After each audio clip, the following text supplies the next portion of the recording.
Yeah, my darn YouTube freeze froze. Or YouTube stream froze.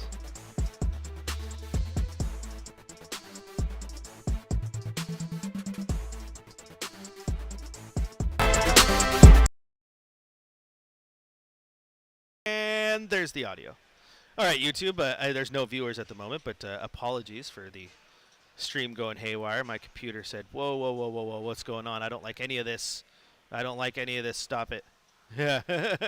So we got back, and here we are. I'm going to do some perusing, see if we can find some audio, because the press conference going down at the Moda Center right now, down in the bowels of Moda.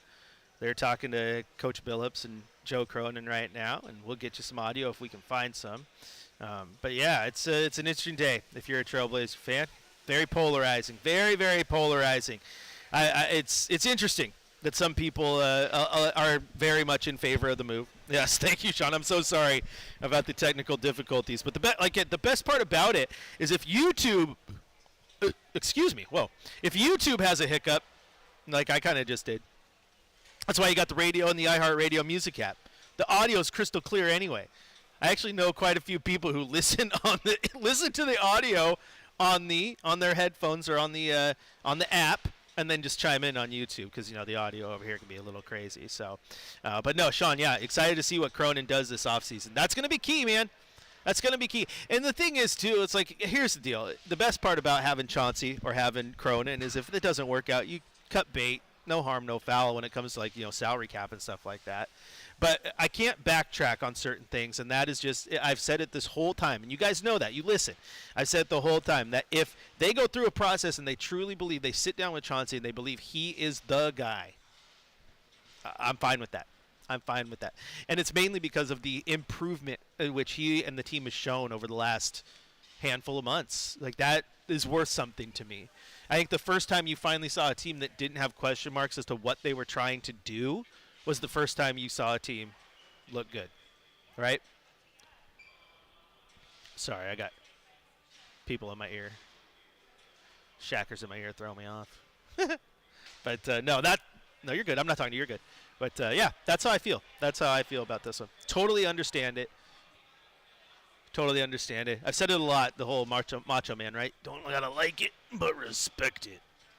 And so here it is. And hopefully the best case scenario is he does something phenomenal, and we all, everyone who hated it, eats their words. And I won't gloat. That's not my way. But hopefully it gives you something to cheer for, right? And then you forget all about it. Rebuilds are tough. All right, I'm gonna go. Thank you. I'll be right back.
Into Blazers game day. Chris Burkhardt here with you.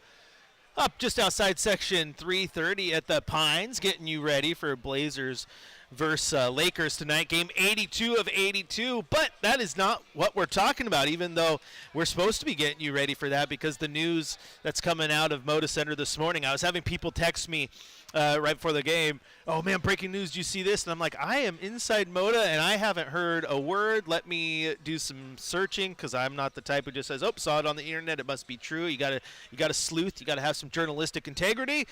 And we started digging, and yep, we found the confirmation, and then the team officially announced that they have agreed to a contract extension with head coach Chauncey Billups. And again, the continuity is the big thing here. That's what people like about it, is just moving forward. You get moving. You got a guy who's in lockstep with the GM, which let me tell you what, there is some importance there. There is some importance there that is 100% undervalued in the grand scheme of things, because look what happened just now in Denver. That GM and head coach got fired after 2 years after winning a championship. Why? Because they weren't in lockstep with one another. You can go back to the tenure of even Neil Olshey and Terry Stotts, and those two weren't necessarily in lockstep with each other. Neil wanting one thing, Terry wanting another, not playing guys that the GM wanted to play. You see that play out. Right now, you got a GM and a coach who are in lockstep, which is going to be very good moving forward. And then you look at the pieces that the team has, right? Donovan Clingan has stepped up early in this year, and you got Shaden Sharp, you got Tumani Kamara, you got Denny Avdia, who looks like an absolute stud. You have Scoot Henderson. Like, you got all these people and these young guys who are coming in and starting to get into their own, and they like coach. They trust coach, right? And if you trust your coach and you believe in your coach, good things can happen. And that's important. It's absolutely important. Like, I go back to the Shaden Sharp thing. He gets called out, right? He gets called out about his defense, gets taken out of the starting lineup, and coach challenges him. And he says so in the press conferences, and Shaden Sharp responds. Shaden Sharp responds to that. Instead, you got situations like, even look at Memphis, where you have Jaw and Taylor Jenkins going back and forth. Can't get along with your players. Mike Malone calling the guys out for not watching film and not doing this. Team pushed back. Didn't like it. Players, they respect Chauncey enough to listen. And that's worth something. It's absolutely worth something. And again, if you think he's the guy to move you forward and get going with Scoot Henderson and Shaden Sharp and Denny and whoever you bring in the offseason, like, we'll see what it does. We'll see what it does. I'm not going to lose sleep, right, or be upset over the one thing I can't control, and that is I can't control who the head coach of the Portland Trail Blazers is. I'll try to analyze it the best I can for you guys. And, of course, I like the move, and so I haven't seen it yet, but I'll go check my socials soon enough. I know it. Oh, just a corporate shill, and that's because the Blazers pay him. They don't. But, you know, oh, that's because he's just trying to keep his relationships. Nope. You call a spade a spade. You guys know this, especially the people who have listened to me all year long. I have no problem calling things out when I don't like them. I have been very, very critical of Chauncey, especially DeAndre Ayton early in the year. But when good things happen, you got to call those out too. And if you sit here and don't think that Chauncey has improved, then I just want to see the argument why you think that. I'm not going to tell you that you're wrong, but I think he has improved in certain facets. And I just want to see him improve with this team moving forward. There's a lot here that I think we can like. If we find I have been called overly optimistic before. I have been that. The friend of the show, you guys know if you listen into Rip City Radio all the time, Brian No once told me, it's like, here's Burkhardt. Every single trade the Blazers does, he likes. He never poo-poos anything. Hey, I try to put myself, this is why, let's be full. I try to put myself in Joe Cronin's shoes in these situations to understand why, right? Because a general manager is not going to make a hire or do an extension just because. So why? And then that's why I try to find the things that I think are the positives as to why the GM would think that. That's all I got. That's the news for the day. And now the Blazers get to turn their attention to the Los Angeles Lakers, who come into town tonight not needing to do much. They are locked in playoff-wise. They're ready to go. So what can the Blazers do tonight? They got to try to get it. Can the Blazers get a win? There's still a little bit to play for, right? There's still a little bit to play for because of the way the standings are. You look at the Tankathon standings. You still can run into a situation where Phoenix wins their game tonight and Phoenix loses their game tonight and Portland wins, and in that case you would have that tie for the 9th spot. But if Portland loses tonight, they're locked in there at the 9th best odds. So there is something on on the line. If you're the Trailblazers tonight, if you're the Lakers, you got obviously the NBA standings when it comes into the playoff scenarios, but they're locked in there. They're the third best team in the West. Not a lot of movement going to happen there. The movement is going to be the Denver, LA, Golden State, Minnesota's, and there's a plethora of possibilities for how those can play out. A lot of those teams meeting up tonight. So the Lakers, though, 50-31, third seed, they're going to sit here and say, okay, we don't need this win. It doesn't matter for us, so what are we going to do? They're going to roll out. I had someone, actually, if he's still in the chat there, it was all Timmy Hammock, laughing about the betting odds on this one. And I said, well, if you're going to put money on this game, I'm not telling you where to put your money. I'm not in control of your bank accounts. But I would look at how the Rip City Remix did against the South Bay Lakers, because the team that the Blazers rolled out last game was 100% the G League team. Like, I made a joke during game day, like the Rip City Remix, and it's like, no, like they actually were the Rip City Remix in that game, because they roll out against Golden State. You got City Sissoko, you got Ryan Rupert, you got Chris Murray, you got Jabari Walker, you got Dwight Breath all getting massive run together. That's the Justin Minaya was out there. It's like the Rip City Remix, the starting lineup. The only thing that would have made it more Rip City Remix is if you still had Taze Moore around and you could roll him out there. So go look and see how the Rip City Remix did against the South Bay Lakers, and to get an idea of how this game will go tonight. This is Blazers Game Day. I'm your host, Chris Burkhardt. You can follow me on social media at Chris J. Burkhardt. You can also go to youtube.com, type in Rip City Radio. Get in on the chat there as well. I seem to have fixed my technical difficulties, so we're back up. And, of course, 503-248-0620 is the telephone number. If you want to call in, chime in. Tell me why you like the move with Chauncey. Tell me why you don't like the move. The floor is yours. Once again, 503-248-0620 is the telephone number. We're going to take a quick little break here on Blazers Game Day. When we come back, it's time for our Coors Cold Hard Facts. Still got some keys to the game to get to as well. This is Blazers Game Day presented by Coors Light on your home of the Blazers, Rip City Radio 620.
Welcome back into Blazers Game Day. Chris Burkhardt here with you, getting you ready for Blazers Lakers.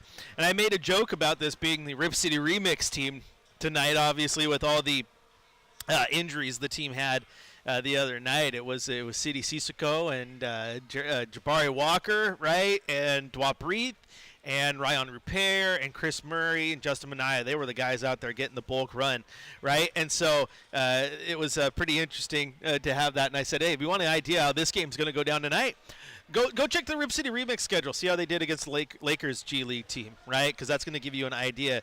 And what do I mean by that? You're probably like, well, what's going on? Well, let's look at the Blazers, shall we? So out for tonight, and this was yesterday. I haven't seen any more updates, but this was yesterday's update. Out, DeAndre Ayton, Jeremy Grant, Scoot Henderson, Bryce McGowens, Anthony Simons, and Robert Williams III. Doubtful, Denny Avdia. Questionable, Shaedon Sharpe. Very likely that, Shaedon Sharpe can be downgraded, and so will Denny Avdia, as they were in that game against Golden State. But for the Lakers, doesn't get much better, right? Jackson Hayes, Jared Vanderbilt, and Gabe Vincent are questionable. But Luka Doncic, Dorian Finney-Smith, Rui Hachimura, LeBron James, Maxi Kleber, and Austin Reeves are out. And can we rant for a second? Maybe this is the Coors cold hard fact about the nonsense of resting. Like you can sit there and you can put any kind of injury you want in parentheses. Left quad soreness for Luka Doncic despite his triple doubles the other night. LeBron James left groin strain. No, it's rest. Just put rest in there. And why is this a complete absolute BS to me, and I can't stand it? Oh, that's because you know how many times the Lakers have come to town post-trade deadline? Twice.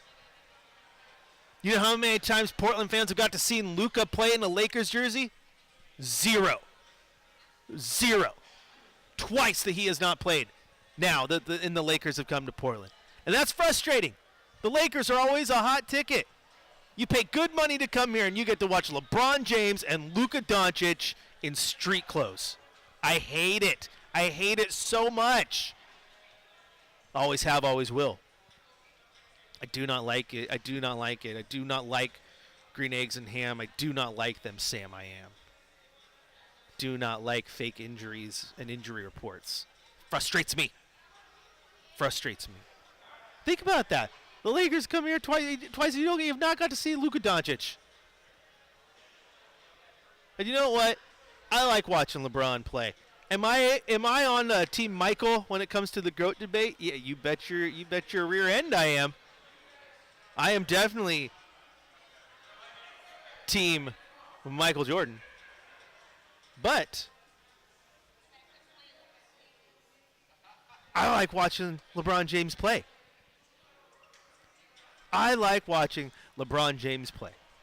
No, he's not going to play tonight.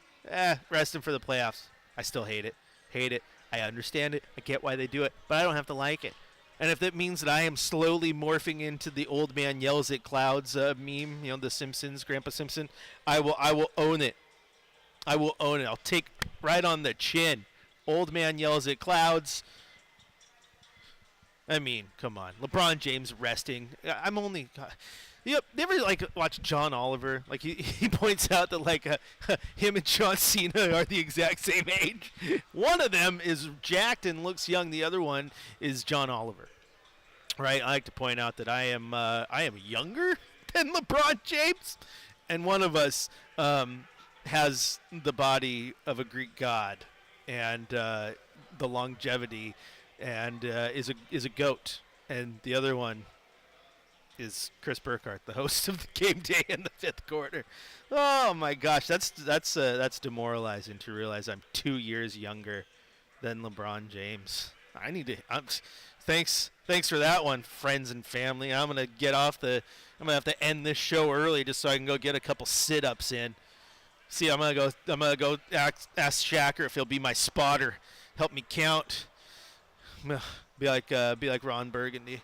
I don't know if you counted, but I did over 1,000.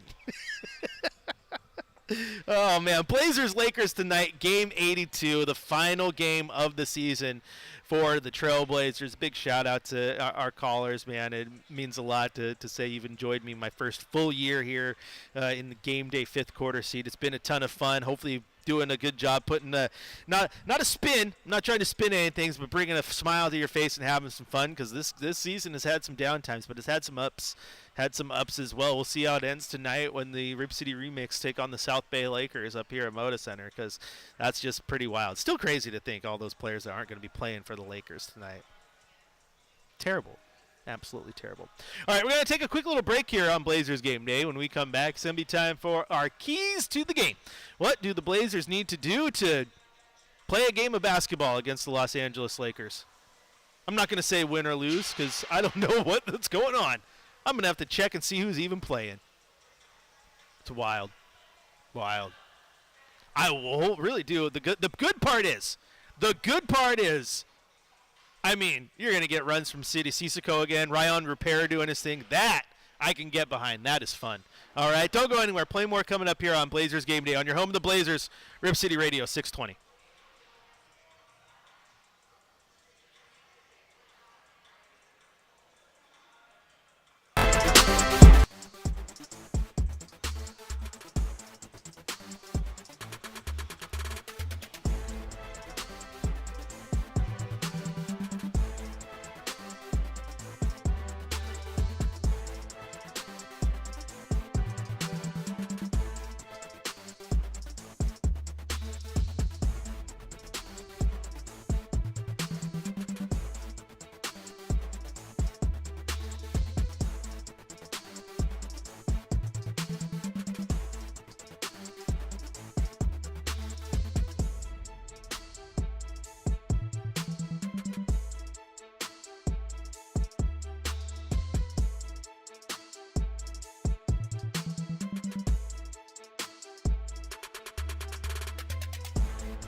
Welcome back into Blazers Game Day.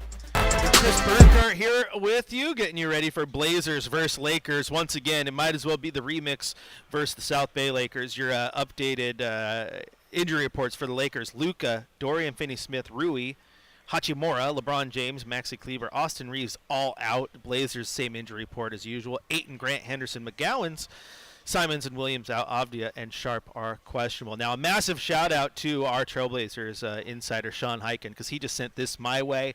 Got some audio from the press conference that went down a little bit earlier. For those of you just waking up, like Jason just texted me, that's right, you heard right. The Blazers have agreed to a contract extension with Chauncey Billups, and they held a press conference earlier, right as our show started, actually. So this is hot off the presses. Here is what Joe Cronin and Coach Billups had to say. Welcome, everybody. Thank you for coming. A lot we could get to today, so want to get to as many questions as we can. But quickly, Chauncey and I have both signed extensions with the Trailblazers recently.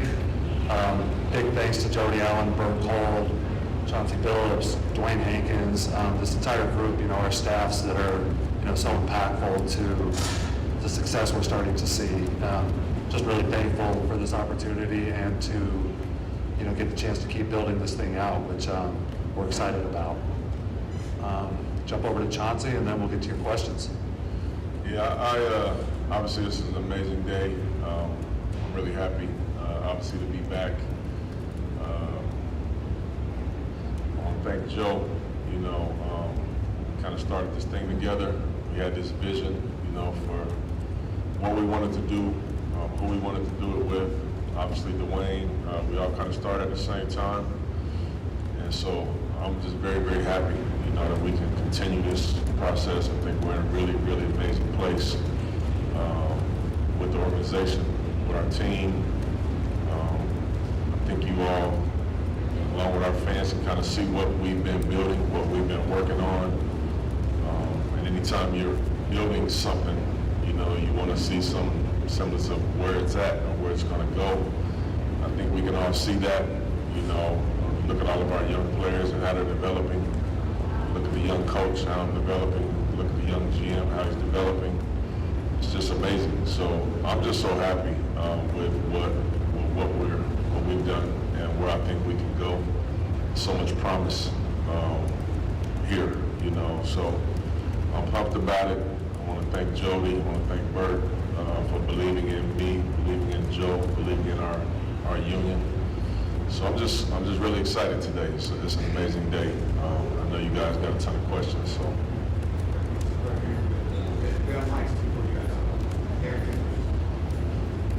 Yeah, is there a way to quantify or explain maybe how tenuous the situation was for both of you in terms of being re-signed and how much the turnaround, the 10 of 11 played into the decision to bring you back and then the decision to bring Chauncey back? The last couple of years it's been complicated. Rebuilds are tough. We went from, a team that we hoped could be competitive a few years ago to a team that had a really rough season the year prior to, very subpar start to this season.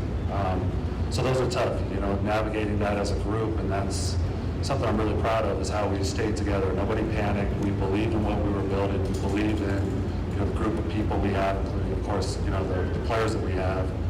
And when we started taking those steps, it was, I don't think it was anything that surprised us. We just didn't know exactly when that was going to happen. When those guys, started playing the level of defense that we expected, when they started to be more and more connected, when we started winning ball games and being really competitive on a nightly basis. That changed everything for us, and we're really proud of what's happened this second half of the season.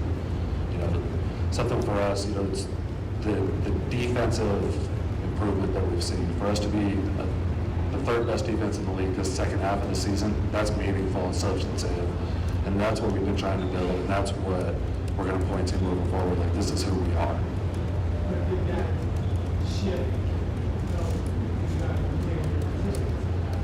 Yeah, I think ownership has believed in us all along. Like, you also want to see, results. And once we started seeing legitimate, sustained results, yes, small sample size, half a season, but I think there's a lot of good things to point to that's happened with this roster and this group over the course of the last couple of years since we started this rebuild. And sure, that definitely helped. Chauncey, you talked about your vision. Can you reiterate what that is and what the 10 goals are to that vision? Yeah, you know, it's crazy, Jason. It really hasn't changed since I've been here. I just believe our game has changed so much, and it changes every year. But there's certain things about our game that will never change. And starting here next week, you start to watch these playoffs. And these teams continue to advance. It's always going to be the best defensive teams. So I've always been very big on that. As a player, teams that I've won on, we've been pretty good offensively, but defensively we've been elite. And so that's been the main thing. You know, that staple defensively is just kind of being the hard-nosed group. That's what you guys kind of see in front of y'all every day, every night, right now. But also just offensively, you know, we have to get so much better offensively, and obviously that's on me. But just being able to play with a good pace and just moving the basketball, playing together, playing for one another has also been a big staple of mine. And it will continue to be that way. And that's the reason why I just love how we're building this team. We're building the defense first, obviously, but also while teaching all of our guys how to play with each other. You know, I think there's so many teams in the league that they have these bona fide superstars that you have to live and die with how that one player plays every night. What I love our situation is we don't have to live and die with one person offensively every night. We got a lot of different guys contributing every single game. And as you're raising these guys every single year, you get used to that. And I think the best teams play that way. You know, you look at OKC, you look at Cleveland, you look at Boston. The best teams play that way where everybody shares the wealth. And I just believe that we're building that way. Chauncey, in the past, you've mentioned that this wasn't the team that you signed up and coached. It was a more veteran team. Now you're re-signed and the team is much younger. What's changed for you and as far as your coaching development, the growth that you've had, where you're looking at a younger team and you want to be a part of that? Yeah, well, obviously that changed very quickly after I got the job. But one thing about me, when I'm all in. So I'm all in to do the best job that I could from the very beginning. And even though it did change very quickly after, you know, I had to really look myself in the mirror too, you know, and understand how much development I personally needed too. So it probably was good that it changed so we can kind of grow together, you know. I mean, I took this job, I had 1 year of experience. I wasn't like nowhere near where I needed to be, you know, to take the team over the top. So everything happens for a reason. Everything happens how it's supposed to. I've always believed that. So the way that this thing has gone, like we've just kind of grown together. I've learned with the team. I've learned all the things that I needed to learn. And I still also know that I got so much growth in me too, you know. So talk about potential. I look at myself first, not just my players. I think I have incredible potential as a coach and so many levels to get to as well. So that's one of the beautiful things about us kind of doing this thing together. And I talk about this a lot with my guys. Because I never want them to see me as like superior or this or that. No, we really are growing up together in this process. And I think it's actually pretty neat. There you hear Coach Billups, and I got to take over here before we get out of here. And a couple things there, though, that I like. I like from him, and I know it's just dumb, and Kirk in the chat there wasn't a fan of it, and that's fair. But I was a fan of it, is the fact that he completely admitted that he wasn't ready when he got the job and that he needed to learn on the job, and he is learning on the job. I think fans get upset with that because they want their coach to be game ready. Completely understand. But I also respect the fact that Chauncey is smart enough to acknowledge that point. I think there's so many coaches who wouldn't. Like, oh, no, I was ready. This was just, there's a lot of things that didn't work out. Like, he admits that and then talks about the growing, and I like that. Jason, why you gotta bring that up in the chat? Jason says, I'm a Niner fan. I've watched teams getting driven to the ground. I'm a Niner fan too. Why you gotta talk like that? Why you gotta talk like that? Bring that up. But no, I like that. I like that from Chauncey. And they want to continue to build. They want to continue to grow. And my biggest thing is, when people say like the rebuild has not worked, like I want to know what makes you think that exactly, right? I mean, maybe was it because you were anticipating it happening sooner and quicker, and you wanted a quicker turnaround? But when you look at the things that happened, you had to trade Damian Lillard, trade C.J. McCollum, you completely flip everything. You come in here, and you go and you got to try to start from scratch, and then you sit here and you're like, okay. Now we got to get the young guys going. We're going to do this. We're projected to win 20 games. We go out and win 30 plus. That's the rebuild working. That is the rebuild working. It might not be working as fast as you want, but that's the rebuild working. And my favorite part about this rebuild this year specifically, it's been Shaden Sharp. It's been Scoot Henderson. It's been all the young guys showing up and showing out, right, and getting better. I like that. And if their coach is getting better with them, then what? Hey, let's go, let's grow, let's see what happens, right? I'm just not going to lose sleep or be too upset over things I can't control. All right, that's going to do it for game day. Thanks for everyone who chatted. And like I said, it's polarizing. If you don't like it, I understand. If you like it, I understand. My job is to try to figure out why they did it. That's why I like it. I try to put myself in the GM shoes. It's hard, but it's kind of fun. But don't go anywhere, because now you're going to hear Chad talk about it. He'll be up with your Trailblazers pregame show across the Trailblazers audio network. And then their radio voice of the Trailblazers, Travis Demers, will take over. Tip-off at 12:30, Blazers versus Lakers, game 82 of 82. And keep it locked in after the show as well, or the game, because we'll have exit interviews in the fifth quarter. Plenty of Blazers content today on your home of the Blazers, Rip City Radio 620.